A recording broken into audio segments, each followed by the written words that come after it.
declaration today. I will listen to God's word. It empowers me by instructions and corrections, giving me the strength to take the right direction and lead me deeper in the path of godliness. It was sent so I may be complete and equipped to every good work to serve men and glorify God. Palakpakan natin ang Panginoon. May take your seat.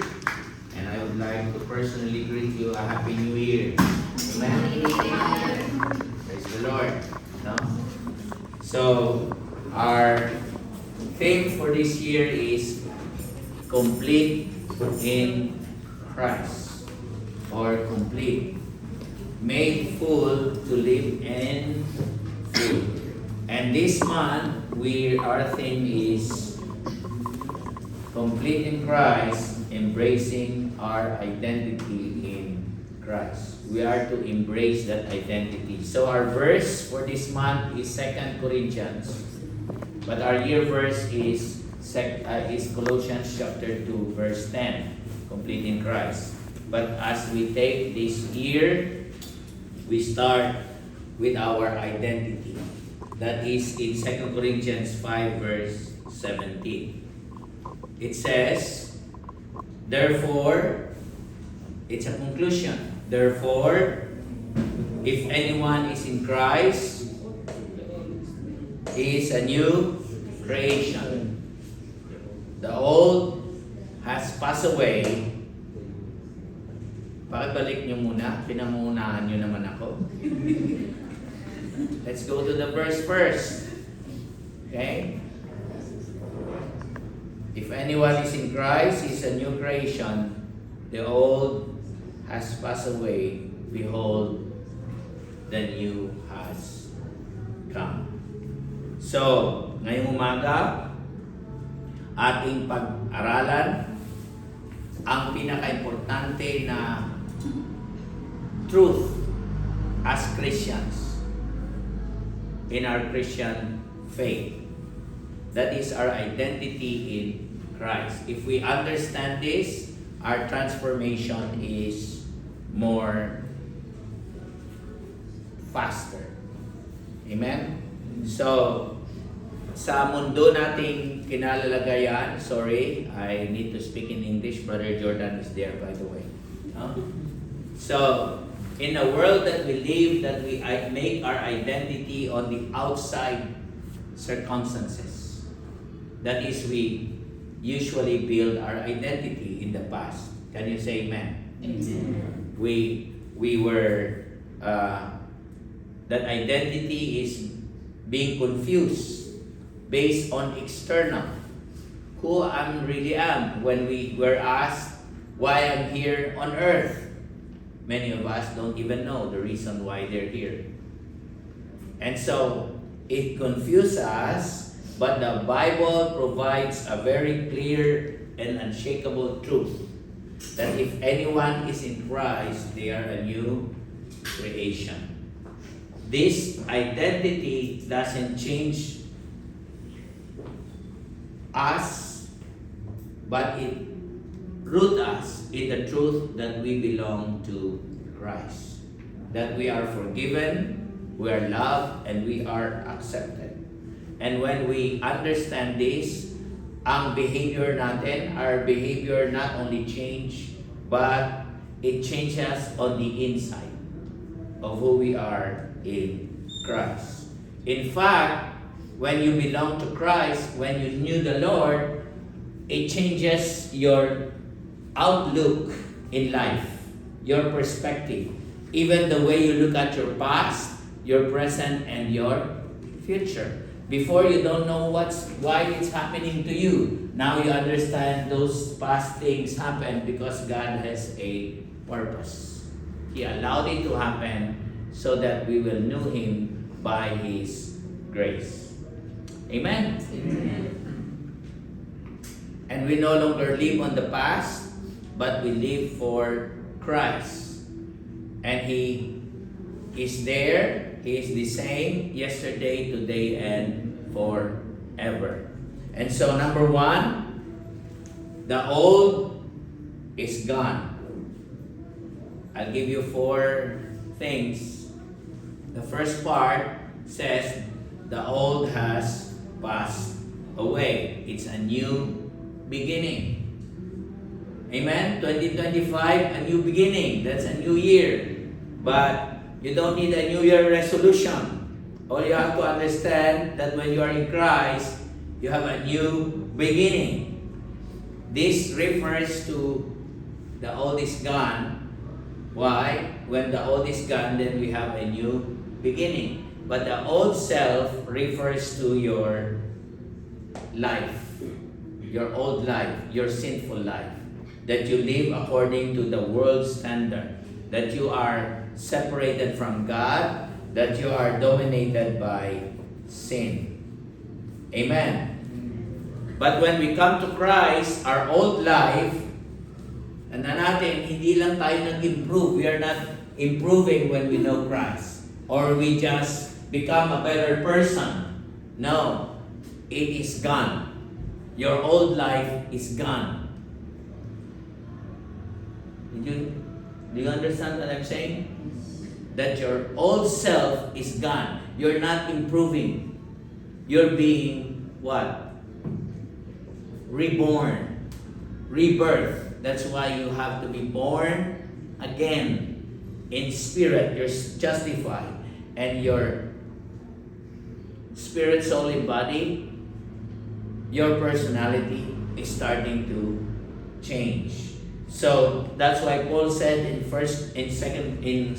Galatians chapter 2 verse 20, I have been crucified with Christ. Because your old self is crucified through Christ. He died for your sin on the cross. And He did not remain dead, He has risen from the dead. And so we have been, our spirit made alive, and so our old self is gone. And then Paul said, I no longer live, but Christ lives in me. We have to understand that when we put our faith in the death, burial, and resurrection of our Lord Jesus Christ, repent of our sin, receive Him as our Lord and Savior, the Holy Spirit comes into our life. The Holy Spirit will not come into our life with our good works, with our good deeds, but only by grace in receiving the Lord Jesus Christ. Ibig sabihin, this means our past no longer defines us. Even if our past is filled with shame, mistakes, pride, in Christ, we are what? We have been forgiven, washed clean, and done away with. Our sins are forgiven. Our old nature is replaced with a new nature. Amen? Our identity is no longer based on our failures, tied to our failures or regret. It is now rooted in Christ's righteous finished work on the cross. Amen? That's why we no longer live in our own, but by the grace of God, through Jesus Christ our Lord. My simple illustration here is when you are a criminal, you've been in prison, and then you've been pardoned. So when you're pardoned, you're set free from prison. And you're no longer to live on the guilt and shame that you've done because you served that. Because you've been pardoned with that. You have a new, fresh beginning. Amen? Amen. And that is how Christ look at us. Does not God look at us not because of our past, but He look at us of a new beginning in Christ. Amen. When He doesn't forget our past, but He look at us as His righteousness in Christ Jesus through His blood. When we understand this, and we are not only to understand this, we are to live it. And that's why the second one is the new has come. The old has gone, the new has come, a new beginning and a new or a fresh start. Behold, the new has come. The second part. So this is the power of Christ's resurrection brings new life. As I've said, when we receive Christ, we receive the Holy Spirit. And the old has gone, the old self has died, and the new has come. That's why, before we go on, no person can change himself or herself. Only God, if you allow Him. You cannot change your husband or your wife or your children. All you have to do is to pray that God will change them. Amen. That's why if you have a relative, a loved one who has not yet born again, never mind about their behavior. Pray for them that they will know the Lord. Don't fix their behavior. Start arguing with them. Hello. Love them. Accept them. Show them the love of Christ. Hello? And I wonder, sometimes a lot of Christians will say, oh, these my unbelieving friends, they are so bad. Of course, because they are unbelievers.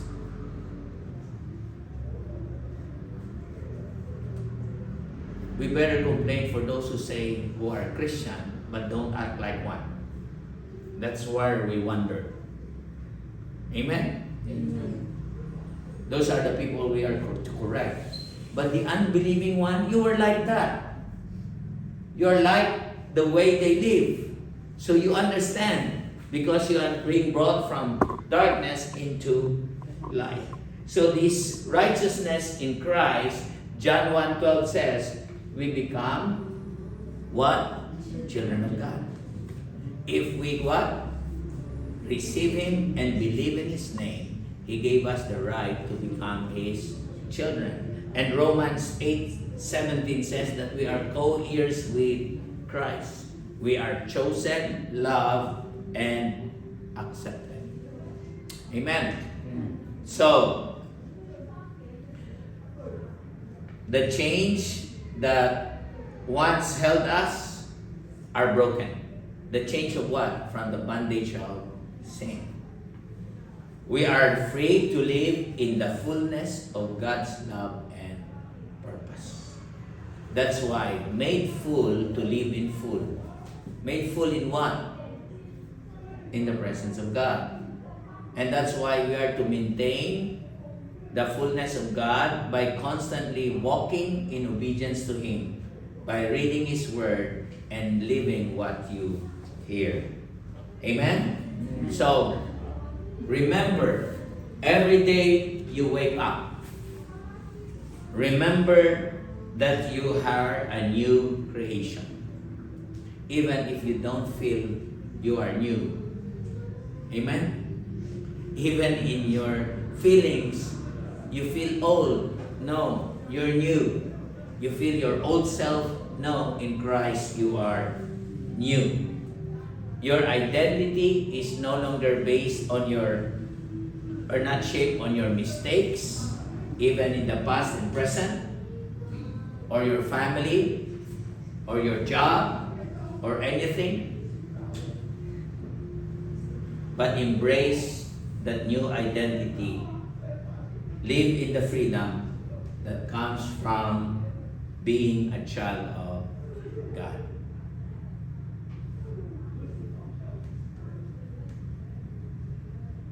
And then the third one is, it's not just the truth that we know that the old has gone and the new has come, but we are to live it out in a daily reality, living out our new identity. Pag naintindihan natin that we are a new creation, there are three things that will change. It changes how we think, act, and relate to others. I'll say it again. It changes how we think. So number one, sub-point, change in mindset. That's why I said, when you are in Christ, you look at your past differently, you look at your present differently, and you look at your future differently.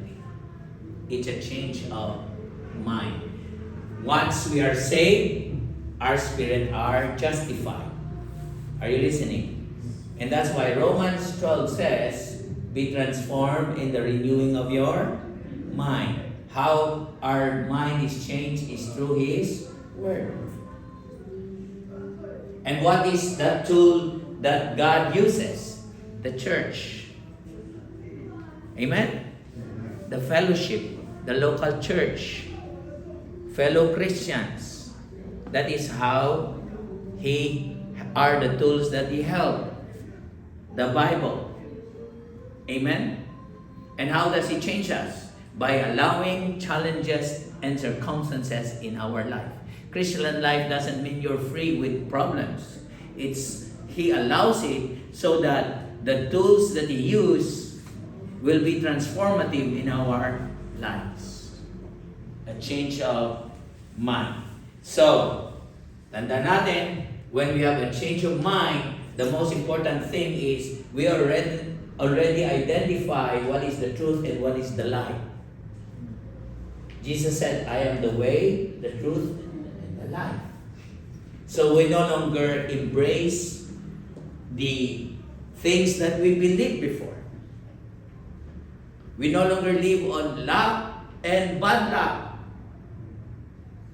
We live by faith in Him. That everything that happens to us is not about bad luck and good luck, but it's about God's purpose training us and making us becoming like Jesus. Because the goal of our faith is to be like Christ. Amen? That's why we embrace this identity, because God's goal for us is to be like Him. God's goal for us is not to solve our problems. He could solve any problem, right? He can move mountains. He could do anything. But why does He doesn't solve our problem immediately when we pray?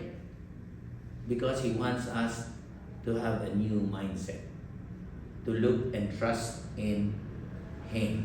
So tanda natin, we live in Him. We no longer believe on the lie, but the truth of the gospel, the truth of His word. Amen? That we are enough or more than enough. That our worth and our security is not made in our accomplishment or what we have. Amen? Our self-worth is not our net worth, but in Christ. You are valued by Him. Number 2, change in behavior. Ephesians 4:24. To put on the new self created after the likeness of God. What is the likeness of God? In true holiness, righteousness, and holiness. Meaning to say that we are now to live our new identity in Christ should be a result of new behavior. Amen? Amen? Amen. Is it still good to see when you speak bad words when you are a Christian? Not anymore. Doesn't fit you anymore, because when Christ is angry, He doesn't run. He loves His enemy. He don't condemn. Hello, but He got angry. He turned tables in His house. One more you experience a bar fight, and tables are turning. People are drunk. But Jesus was not drunk when He turned tables. He do it fruitfully. His anger lead to fruitfulness. And so our behavior change on how we act when we are being hurt, when we are being persecuted, when we are being mocked. Amen?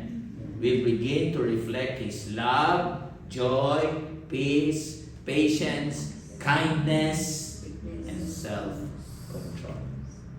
That is the fruit, not your fruit, the fruit of the what? The Spirit. Not your spirit. The Holy Spirit. Meaning to say, the fruit of the Holy Spirit will manifest in our lives if we allow the Holy Spirit to take control of our lives.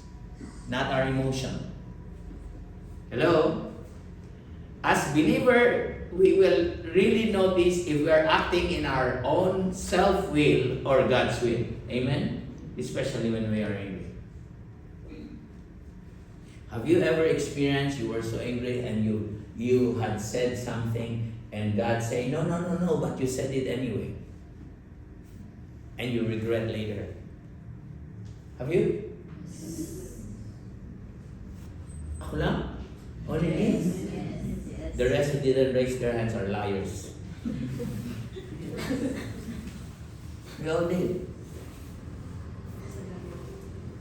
And that's why He allows this to test us. When we fail, we won't go to hell because we have already been saved by His grace, but we confess our sins. And then the test goes again.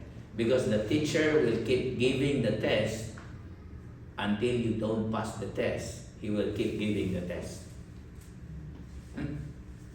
So, number 3. So this behavior, remember that we have God in us and God is good. Amen?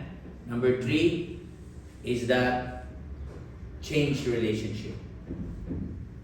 Who among you that you got born again and then your old friends left you? They don't want anymore to be with you. Huh? Who among you? I do. And He gave you a new relationship.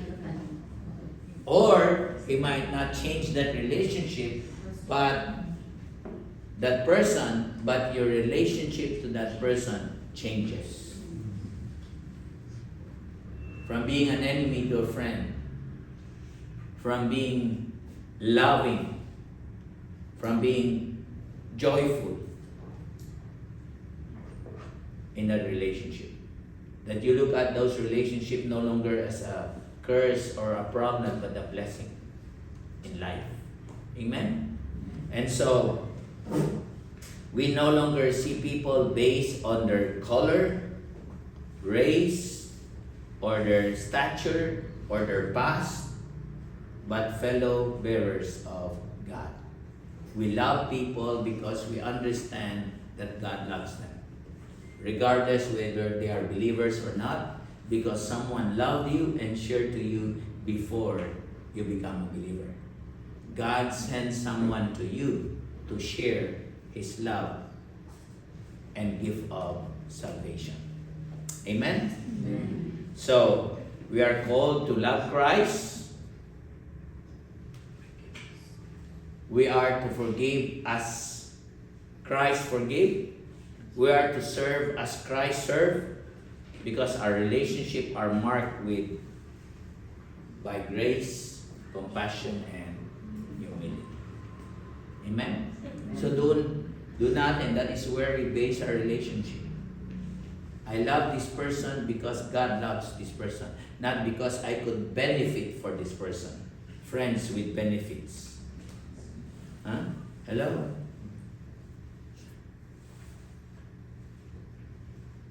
That's why here in the church, I always remind you, be innocent as a dove, but be wise as a serpent. Are you listening? Because in most cases, we are being taken advantage of. Not all who come in this church are Christians. But we give a chance to love these people. We give time to know them. We don't immediately trust. We test the Spirit, as 1 John said, knowing that Christ's love for us is there to love others.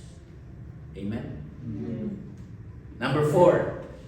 So number 1, the old has gone, a new beginning. The new has come, a fresh start, and we are what? Living out our new identity. What is that? Change of mind, set, change of behavior, and change in relationships. And number 4, we have the call to walk in our new identity. This is a daily process. It doesn't mean you're perfect because you're in Christ. Amen? But in everything you do, I will give you 3 things. We are to hope. Our strength is in Christ. Amen? That is how we walk in that identity. Because embracing our new identity in Christ, we must daily choose to live in the light of who we are in Christ. Subpoint, strength in Christ. Ang lakas natin ay nasa kay Kristo. So when trials come, remember your identity is in Christ. I can do all things through Christ who strengthens me. Paul said, in my weakness, He is strong. Amen? Amen. So whatever challenges we face this year, don't say, just do it. Huh? That's Nike. No. Through Christ, I can do it. Through this strength. Not my strength, but His in me. I can do all things through Christ. In fact, the King James Version says, I can do all things through Christ, which... Why? Which? What is in Christ? His anointing. The action of the empowering of the Holy Spirit in our lives. Number 2, hope in Christ. Our hope is not in our husband, our wife, our company, our boss, our boyfriend, our girlfriend, our money, on the things we have, on the economy. No, our hope is in Christ. When we encounter discouragement or fear, remember that Christ is in you. Hello? You have a future and a hope that can never be taken away. Because Christ is alive, He is the living hope. That's why He said, I will never leave you nor forsake you. Handa natin yan. Napakalaga nito. Strength, hope, and our confidence. We will always encounter disappointment. Amen?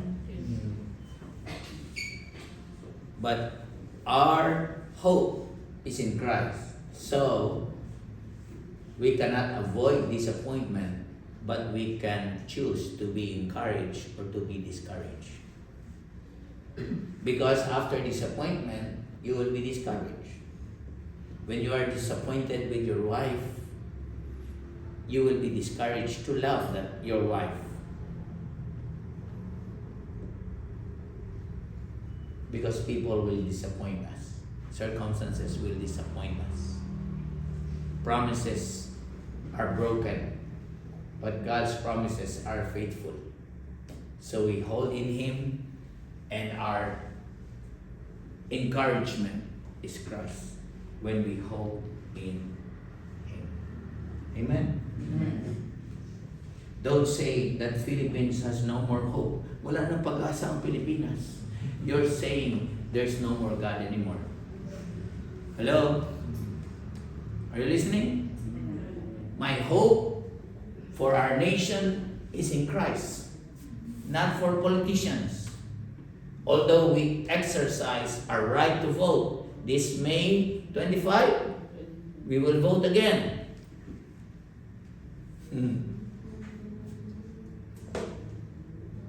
I talked to the Grab driver. I said, I will no longer vote for political dynasties.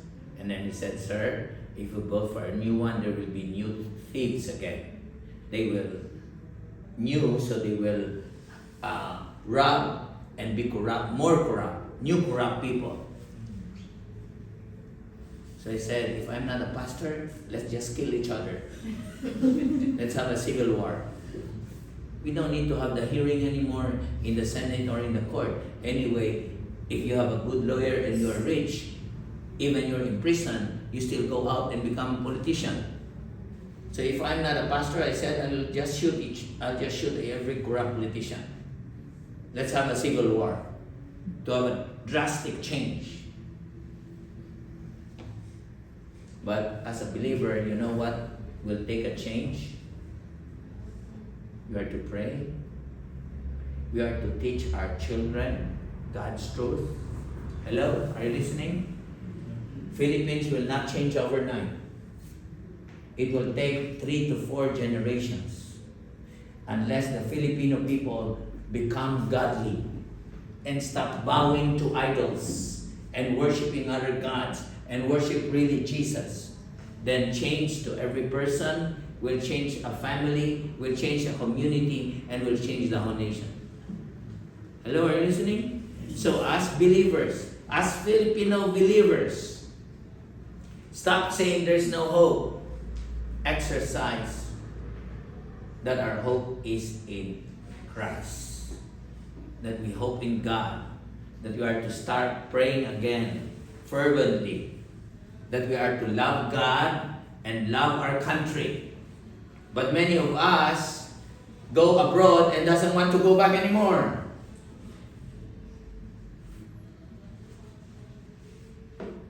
I have talked to my 2 daughters before. I don't encourage you to go abroad. As much as possible, don't go abroad. And I thank God they are in the Philippines. They are with their husbands and with their children.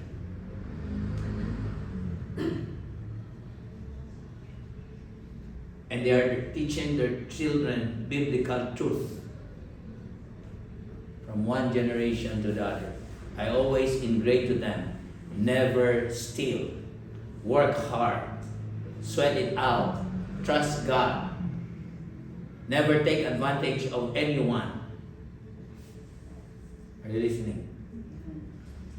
Just work, because when you work, there's money, but work honestly.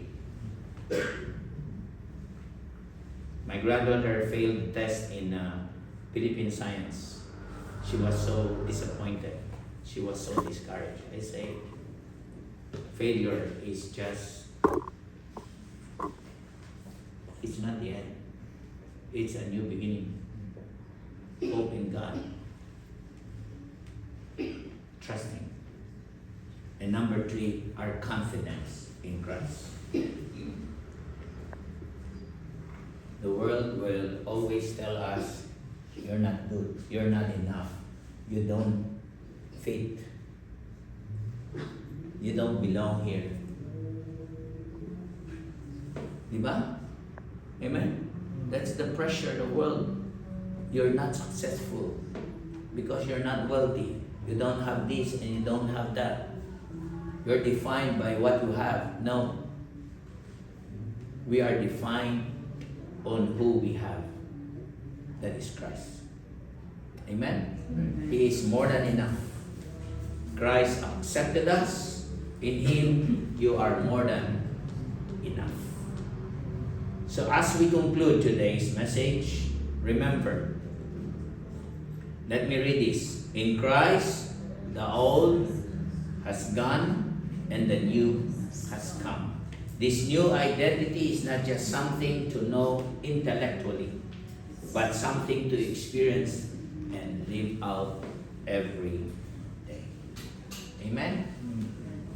We are new creations, forgiven, loved, and empowered to live according to God's will. What is that empowerment? The empowerment of the Holy Spirit in our lives. As we embrace this identity, we will experience true freedom, purpose, and joy. You can eat chicken joy, but you have no joy. Amen? joy in the Spirit. So today, I invite you to step into the fullness of who you are in Christ. Let go of the past, embrace the new, and live as the person God has called you to be. You are a new creation in Christ, and that changes everything. In Christ, we are a new creation. The old has gone, the new has come. That's why we need to be justified. We need to be saved. Amen? And now, it does not change your behavior instantly. It is what we call the second part of our salvation, which is we are being sanctified. We are being set apart. But if we don't understand our identity, our transformation, our sanctification is slow. But if we understand who we are in Christ, we are sanctified through and through, set apart. So let's pray today. Let's pray.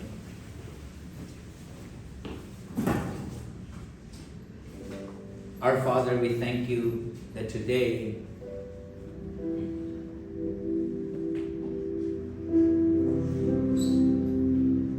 we understand that the old has gone and the new has come. Father, we pray that you change us and transform us in the image and likeness of your Son.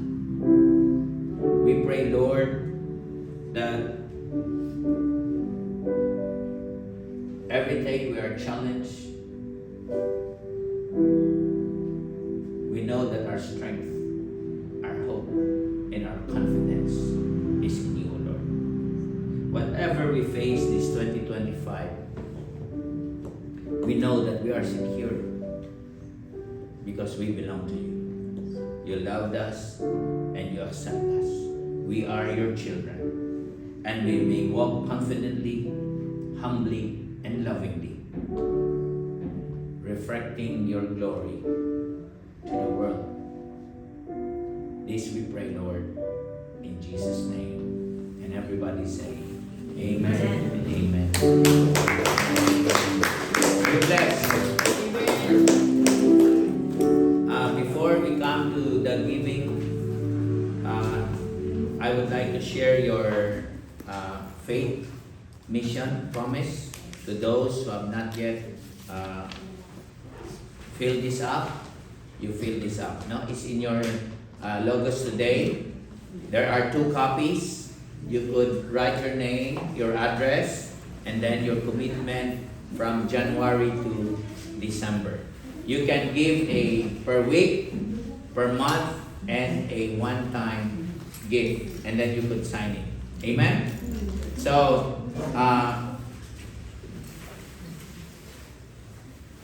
mission promise is being used just to remind you that we are a Logos Global what?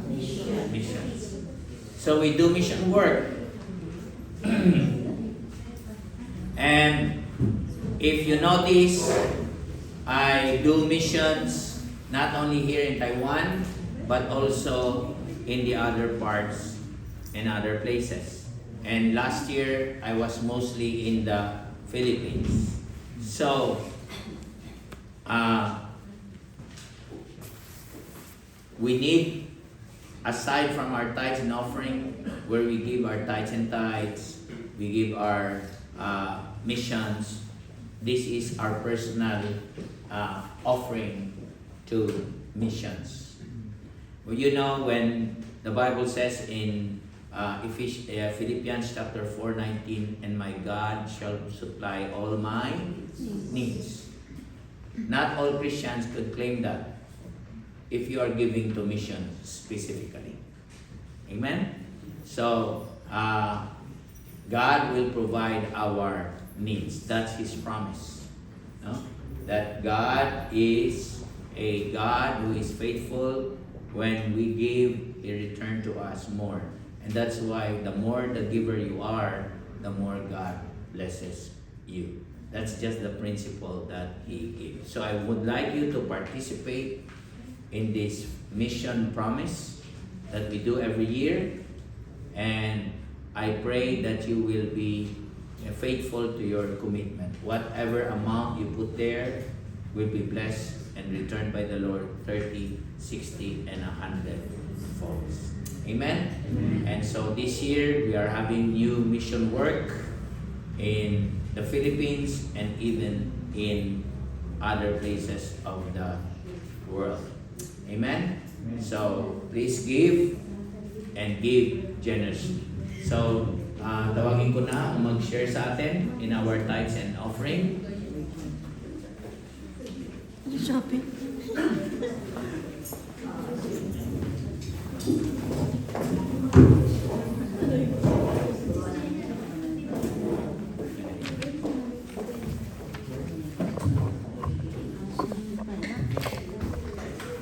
So good morning mga kapatid. Dumako na po tayo sa ating most exciting part po ng ating Sunday worship experience, which is ang giving po mga kapatid. Dumako na po tayo sa ating tithes and offerings. Kaya po siya nasabing exciting part kasi because dahil po sa pamamagitan po ng ating pagta-tithes ay nabibigyan po tayo ng pagkakataon to be part of something bigger than ourselves. We get the chance na maging parte ng isang mas malaking purpose. Anong purpose po yun mga kapatid? That is to spread the word of God sa buong mundo, to the ends of the earth. We are on a mission, kaya nga po ang pangalan po ng church natin is Logos Global Missions. And speaking of mission, nasabi na po ni Pastor Jan, yung ating pong papel dyan na nakalagay sa ating pong envelope. Ang tawag po dyan is Mission Promise. And on top of our tithes and offerings, both po sa ating pagta-tithes, ito pong Mission Promise is also a way to support this ministry so that we can reach as many people as we can. Pero unlike po ng ating tithes, ito pong Mission Promise ay minsan lang po natin ginagawa. But you can either give one time or kung gusto niyo pong magbigay ng one time, isang bigay na lang. You can do so. Pwede rin pong monthly or weekly. Depende po sa kung ano po ang nilalagay po ni Lord sa puso ninyo. It depends po. At hindi lang po tayo basta nagiging parte ng isang mas malaking purpose, but also we get the chance to be blessed as well. Nabibigyan din po tayo ng pagkakataon, not just to be a blessing, but also to be a blessing to somebody else. Ngayon po ba mga kapatid? Ano po ang sabi sa Malachi chapter 3, verse 10? Ang sabi sa Malachi chapter 3, bring all the tithes into the storehouse, so there will be enough food in my temple. If you do, says the Lord of heaven's armies, I will open the windows of heavens for you. I will pour out a blessing so great that you won't have enough room to take it in. Try it, put me to the test. Amen. Tagalog pa rin na dyan.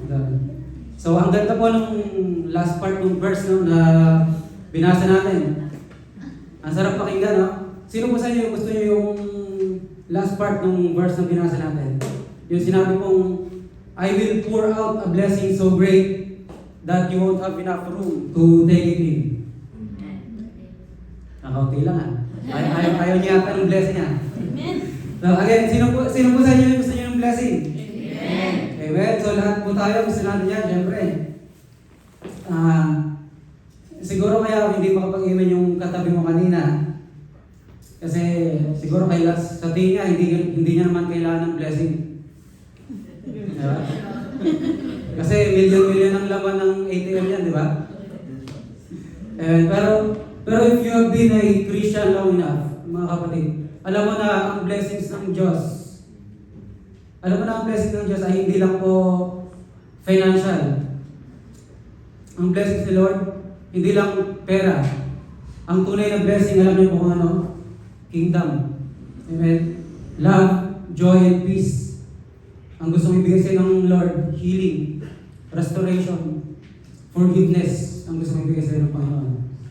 Amen? At ang Diyos po kapag nagbigay ng blessing, ang sabi ng Malakay, it will be so great that you won't have enough room to take it in.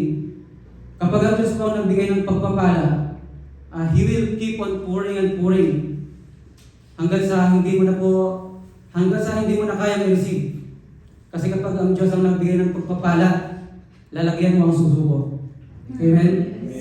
So again, sino po ang gusto ng blessing? Amen. Pero teka lang, bago sinabi yung blessing, may nauna pang sinabi. Nasa last part na kasi ng verse na binasa natin yung blessing. Basahin ulit natin mula sa umpisa.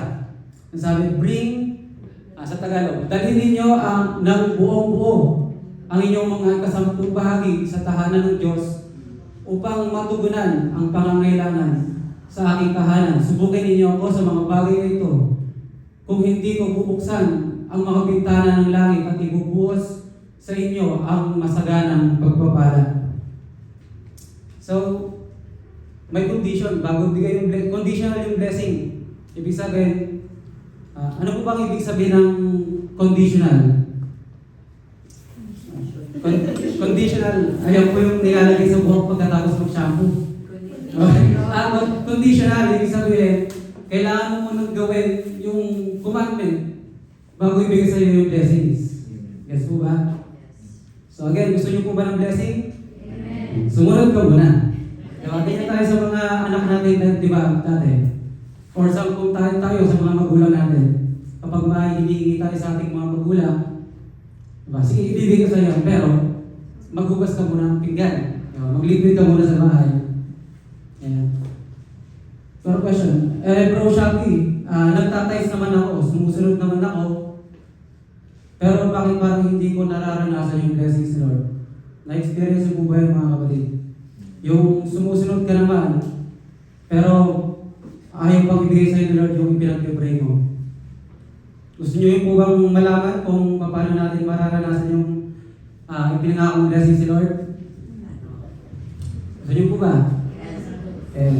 Balik po kayo next Sunday, sasabihin ko po next Sunday.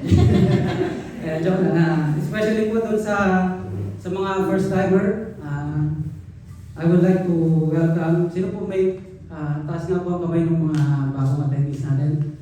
Si JC Sartena. Ito po, at saka si Brother Edwin Balteron.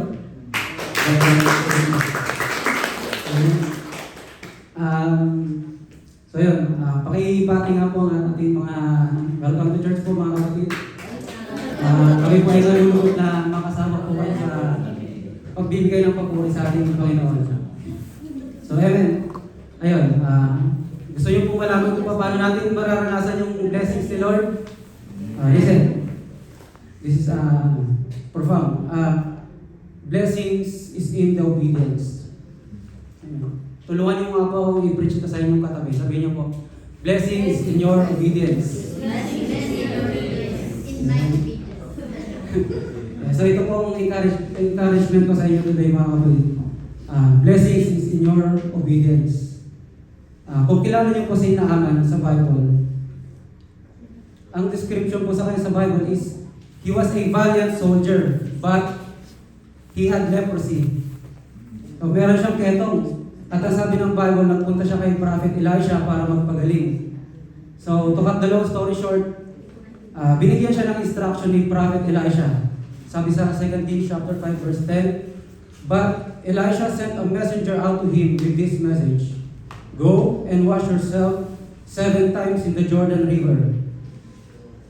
So by the way, 7 is a number in the Bible that symbolizes completeness or perfection or continuously until something is completed. So sabi that, go and wash yourself 7 times in the Jordan River. Then your skin will be restored and you will be healed of your leprosy. So nagpunta si Naaman sa Jordan River. Lumubog siya ng 7 beses. Unang lubog niya, tinignan niya, wala pa rin nagbago. Pangalawang lubog niya, wala pa rin nagbago. Sabi niya, lalo lang kumakati yung balat ko. Lalo lang kumakati yung mga sugat ko. So lubog siya ulit. Pangatlo, pangapat, panglimang lubog, wala pa rin nagbabago. May ketong pa rin siya. And sa pang-anim na lubog niya, siguro, tumatakbo na sa isip ni Naaman, this is too big. Wala namang nangyayari. Wala namang nagbabago. Hindi naman gumagaling yung mga sugat ko. So, hindi ko naman nararanasan yung blessings. Kahit nagtatights naman ako. I've been trying to catch all night. Wala pa rin kami nahuhuling isda. Ang tagal ko nang ini-invite sa church. Yung kaibigan ko ayaw pa rin sumama. 32 na po ako, Lord. Wala pa rin ang liligaw. Nagtatights naman ako. Pero wala pa rin yung blessings. Sa isip siguro ni Naaman, punong-puno na ng pagdududa sa puso niya. Pero dahil ito ang instruction sa akin, susunod ako. Yan. Sabihin niyo nga po, obey anyway. At sa paglubog niya, ng 7 beses, ang sabi ng Bible, ang balat niya ay naging kasing kinis ng balat ng sanggol. Amen po ba mga kapatid? So obey anyway. Sumunod ka lang kapatid. Kahit mahirap dumukot minsan, sobrang lalim na ng bulsa natin. Sumunod ka lang kapatid. Kahit mahirap tayuan yung pagtawag ng Panginoon, sumunod ka pa rin. Kahit nahilan lang yung mga umaten, mag-organize ka pa rin ng mga events sa church. Kahit nadadalawan na lang yung nakikinig, mag-preach ka pa din. Kahit buyat at pagod galing sa trabaho, umatan ka pa rin. Sumayaw ka pa rin, umawit ka pa rin, tumugtog ka pa rin para sa Panginoon. Mahalin mo lang yung ministry na binigay sa'yo ng Panginoon. Just be faithful sa ministry na ipinagkaloob sa'yo ng Panginoon. Mahalin mo lang kahit na hindi nare-reciprocate yung pagmamahal na binibigay mo sa ministry. Sa ministry ka. Ministry kasi yung pag-uusapan natin. So, question, may kapangyarihan po bang magpagaling yung tubig sa Jordan River? Ano ganyan? Ganyan na tayo, wala nang pansinan. So, may kapangyarihan po magpagaling yung tubig sa Jordan River.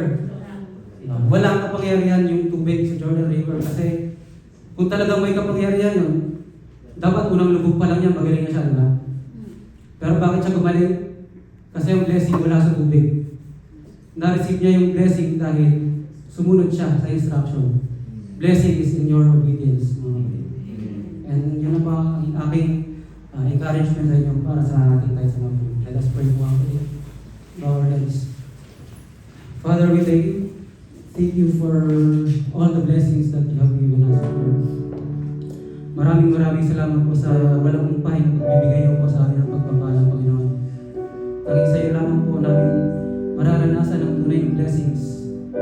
Not just financial, but sa lahat po ng aspeto ng aming mga buhay. Tanging sa iyo lamang po namin matatagpuan ang mga pagpapalang nais po ng aming mga puso. Kayo lamang po nakakaalam kung ano po ang aming mga saloobin, kung ano po ang talagang dinidesahan ng aming mga puso, Lord.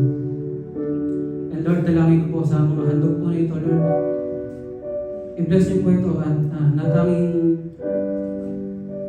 maging kasangkapan po ito upang makapagpalaganap po ng iyong mga salita.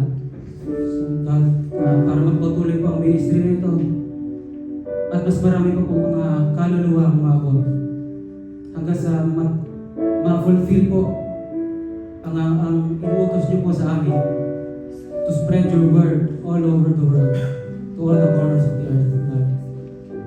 And Lord, dalangin ko rin po sa mga pastors and leaders, Lord, patuloy niyo po silang bigyan ng wisdom at lakas upang gawin ang mga pinapagawa niyo po